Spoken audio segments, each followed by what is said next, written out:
My name is ScienceBeard, and this time I'm looking at a think tank called MigrationWatch UK.org. I will look at the claims they make with the help of their own words. My first destination is the About Us page. If you are genuinely looking for information about immigration in the UK, this might be your first call.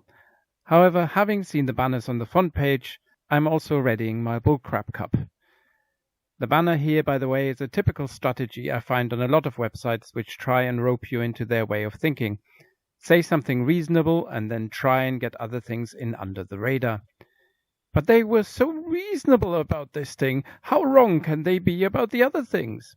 We shall come back to this particular banner in just a moment.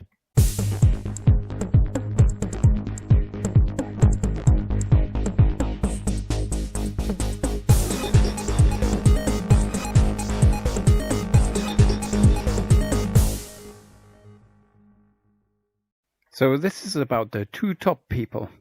It's a message from the chairman and signed off by the president of this think tank. Let's take a closer look. They claim that they are the voice of 30 million. Is this a bold claim or what? They are claiming that 30 million people agree with their ideas and conclusions. Is this a reference to the referendum? Can't be, because 46 million ballots were cast and about 17 million voted out. Anyway, making the link between wanting Brexit and keeping migrants out is a stretch. So the recent election looks more far-fetched. Fewer voters and the party programs aren't clear on immigration. Or not as clear as these folk. So are they claiming that about half the population agrees with them? Babies, toddlers and children included? You've done it now, MigrationWatchUK.org. Message from our chairman. Our central concern is the current massive level of immigration, which, if allowed to continue, would mean that the population of the UK would increase by 10 million in 25 years, 82% of it due to future migrants and their children. So, before I comment on this mess of a statement, let me just quote another bit, the bit in green at the bottom, where they claim that they have a long track record of getting our estimates right. So let's pan back to the prediction they make here. The population of the UK would increase by 10 million in 25 years, 82% of it due to future migrants and their children. 25 years starting when? The statement was revised in April 2020. When did the original time period start? Did the previous prediction not work out? It is easy to get estimates right if you A, are not specific about starting dates, and B, revise statements without giving timeframes. So this is where their prediction of 82% of the increase comes from. Migrants and their children. You know what shines through here for the first time? What do you call people born in Britain? British, right? What do you call children of children born to migrants who have settled here and have chosen to make their life here? Whether you like it or not, they should be called British. So you're already in a difficult corner for most people. Are you saying that people who are born here and grow up here and should have a right to a British passport are not British? If you don't think that, why would you count them into a different category, the them? Migration is of course a natural part of an open economy and society, but it must be sustainable and must have the assent of the British public. Yet many in the media and political class have long dismissed widespread public concern and the strong view of a clear majority that the current level of net migration of around 250,000 a year must be significantly reduced. And here you have the numbers. That's great. It looks like people are coming here and staying, doesn't it? There seems to be something missing. Since they don't offer all of the figures, let me go to another think tank to supply them. This is something fairly basic, which I feel you need to know about in this debate. It doesn't change the numbers, of course, but it does change the flavor. Because here you see that people come in and they leave, and that this is a dynamic equilibrium. Migration Watch also ring the alarm about population growth. Let's have a look at what the population growth is and has been. Oh no! It's around 0.6%, and is roughly average what it has been from the 1960s. The apparently steep increase from, let's say, 1990 to 2005 is roughly 0.7%, but that's since calmed down. It is pointing down again.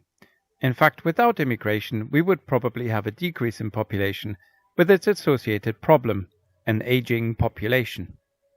The current working population is paying for the state pension of the current pensioners. They are also the workforce looking after pensioners who need care. Carers also tend to be badly paid, so opposing immigration in the face of a declining and aging population hits the younger generation in at least 5 ways. Firstly, without migrants to do low-paid jobs such as carers, it falls to the native population to do them. Secondly, fewer young working people means an increasing tax burden due to increasing state pensions payouts. Thirdly, without immigration there would be fewer staff in the NHS, particularly doctors, so access to healthcare would become more difficult.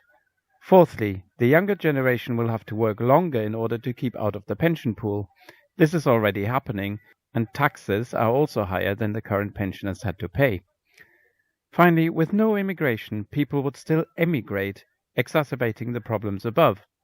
Although it is pensioners who settle abroad as well, they are still entitled to a state pension, which, by the way, doesn't go into the British economy, and healthcare, which is paid for by the NHS until the UK has left. Then either the pensioners abroad will have to pay for medical treatment, or it gets more expensive for the NHS. At best, the costs stay the same. It could, of course, force the elderly pensioners to come back to the UK, requiring more medical attention and care back in the UK. If I was as slapdash as MigrationWatchUK.org, I could point out that population growth is due to an aging population, but of course I'm not. I'm going to point out the word partly. Nevertheless, an interesting factor. We live longer and so the population grows. To wit, the president and chairman of MigrationWatch, born in 1946 and 1941. 74 and 79 respectively. So, population growth is in part their fault. Of course, I'm being facetious with the pejorative word fault, but now you know what I mean. The other very interesting thing is, what would happen without immigration? An aging population is problematic because they need looking after more. Just 2 things here. How old are migrants when they come here? In 2018, 69% of the foreign-born were aged 26 to 64. Compared to 48% of the UK-born. So on average, migrants bring down the overall average age of the UK. By far the biggest single benefits expenditure is the state pension. Now I'm all for the state pension, but when people whinge about benefits, please include this. And no, people who have worked all their lives didn't pay into a pension pot. The current workforce is paying for it. And people who could retire at 65 and live to 80 will see more benefit than the current generation who A. retire later and B. will have paid more in taxes through their lifetimes. If you think I'm exaggerating, at the Taxpayers Alliance they thought that the tax burden was the highest since 1969 to 70 and that the bottom 10% pay more than their fair share. Anyway, getting back on topic. As an independent and non-partisan research organization, we are a leading voice in making the facts known as widely as possible, and in making suggestions as to how immigration might be reduced. They are anti-migration at the 250,000 net scale, but they don't say how many people they think could come in without, as they see it, negatively influencing the UK. I could go to the 15 topics they say, cover all of the aspects of immigration. What stands out here immediately is that they have illegal immigration in the topics, and this is really an oxymoron. If it's illegal, it's not immigration. The fact that you have to put the word illegal in front of it is like saying illegal shopping or illegal driving. It immediately lumps in migrants and immigrants with people coming here illegally. Guilt by association. Also, what does public opinion have to do with it? People often as a group make stupid choices. I also can't remember a single issue vote on the levels of immigration, but hey. And they have asylum in there as well, which is unlike migration or immigration. These are people who are forced to leave their countries. Sure, there are some who have not got good reason for claiming that, but there's a moral issue that we could investigate here. Okay, I could deep dive here, but I'm not going to, because they have this. Apart from the fact that everybody knows skewering zombies isn't what you need to do to kill them, we will see whether the top 20 bogus arguments for mass immigration are what I, if I were a liberal, politically correct lefty snowflake, would have thought of. But I can't leave the headline unchallenged. Arguments for immigration are, or at least should be, different from arguments for mass immigration. Arguments for immigration would be those considering whether immigration should be allowed. Arguments for mass immigration sounds like something that you would actively encourage, again with a pejorative language. People who want to see a reduction in immigration are racist. It's outrageous that some deploy this vile slander to describe tens of millions of people who simply believe that it is not sustainable to push up the population by 1 million every 3 years, while massively dividing our community with historically unprecedented levels of immigration to which voters never even gave their consent. So they aren't racist, they just suck at adding. 1 million every 4 years, come on. And you know some of that is due to old people getting older. They are totally not racist, it's just that foreign people divide our communities. Skeptical views towards large-scale immigration are legitimate and rooted in real concerns about a UK population that is expanding much too quickly for public services, the NHS, the job market, housing and schools to cope. Skeptical view about how immigration affects the NHS, job market, housing and schools. So I will try and go through this quickly. The NHS, which they salute, remember that front page banner, relies on immigrants. In 2003, 29.4% of doctors were foreign-born, and 43.5% of nurses recruited to the NHS after 1999 were born outside the UK. That sounds a lot. I'm gonna double-check that real quick. Aha! Just as I thought, completely inaccurate. New numbers from 2019 state that, and thankyouhealth.org.uk, that it's 28.4% of doctors. Take that research from 2003.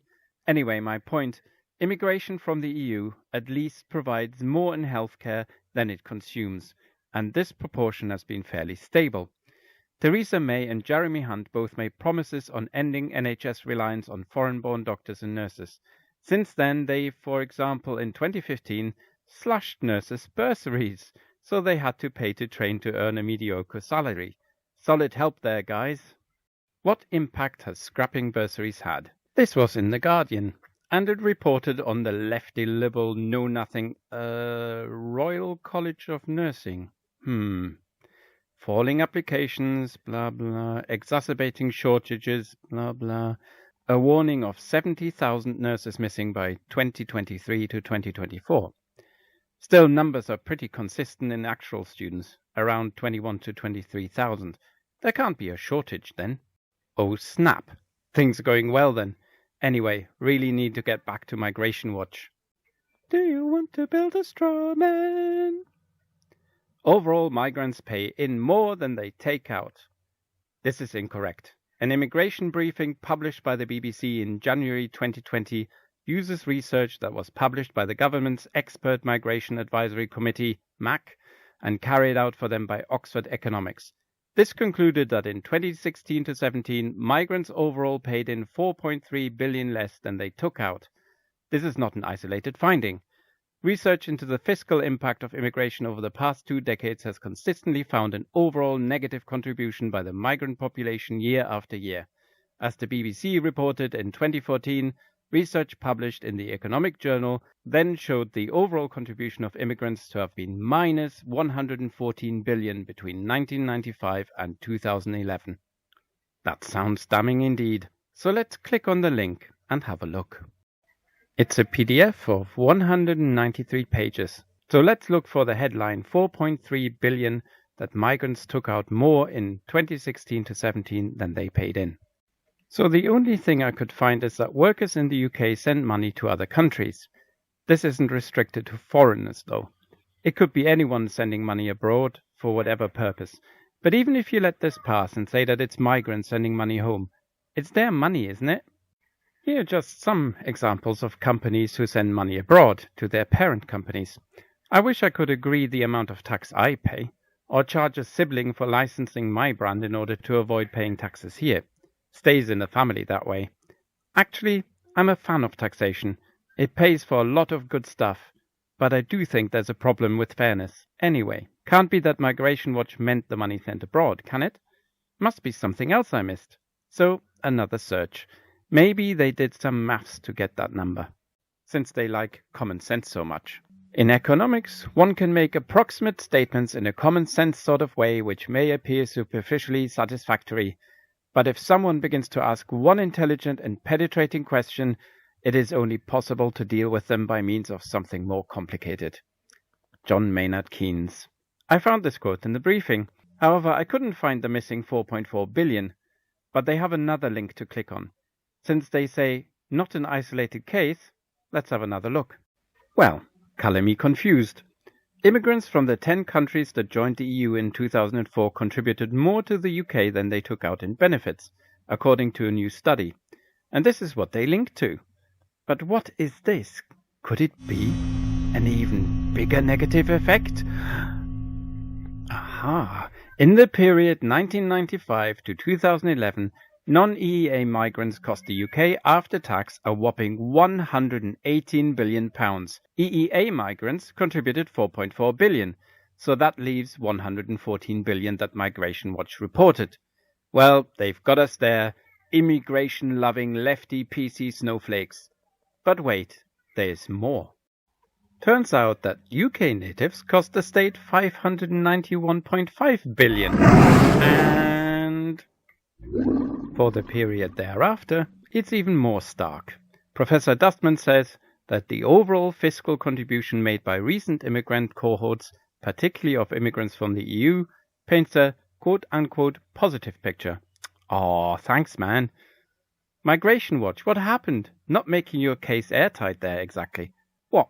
Are you expecting migrants to pull the weight that the existing population isn't? Of course it's not that simple. Migrants tend to be younger and therefore use the NHS less and so forth. But you know, MigrationWatch liked this study. They just don't like telling you all of the bits, even in the same graph. This is going to have to be a two-parter, already too long, but MigrationWatch are just being so dishonest and getting so many things wrong here, it's difficult not to digress. But at least I'm halfway through. What? Really? Number 2 out of 20? Jesus. Well, see you soon with points 3 to 20, I guess. Bye.